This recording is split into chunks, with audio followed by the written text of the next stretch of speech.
We start off with the latest coming in from Lebanon, where protesters blocked roads with burning tires and dumpsters after the Lebanese pound tumbled to a new low in a financial meltdown that has fueled poverty and widespread unrest.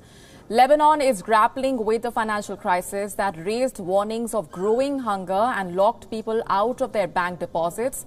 The collapse of the Lebanese pound, which fell to 10,000 to the dollar on Tuesday, has slashed about 85% of its value in a country that heavily relies on imports.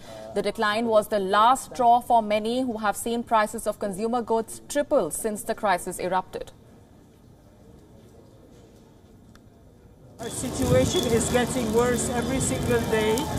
The buying power is so low we cannot imagine. There is no gas in Lebanon to fill up the tanks. There is no electricity to heat our homes, and our people are unemployed. The bread prices are sky high, and we cannot stay home anymore.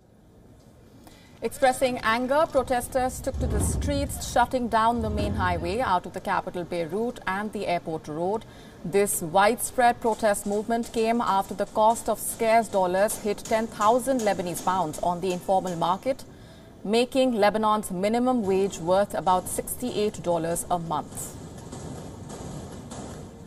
I'm ready to take the streets every single day, but today it was this dollar at 10,000 Lebanese pounds is a bit over the top. I mean, everybody has been, has been adapting to this climbing rates.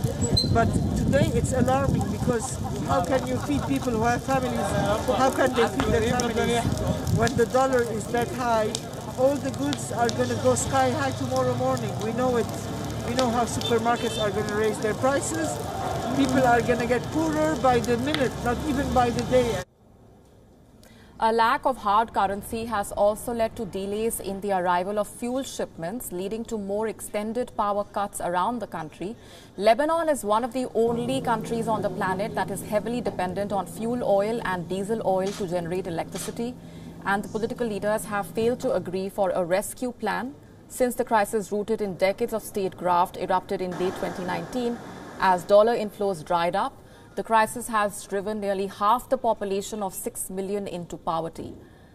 In December, the World Bank warned that Lebanon's economy faces an arduous and prolonged depression, with the gross domestic product projected to plunge by nearly 20% because the country's politicians refuse to implement reforms that would be speeding up the recovery.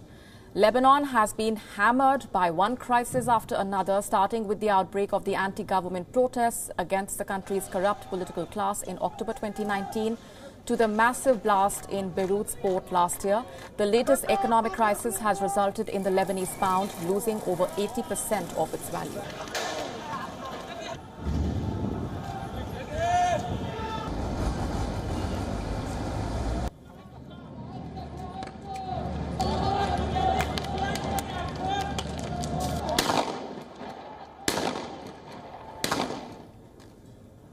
WION now available in your country. Download the app now. Get all the news on the move.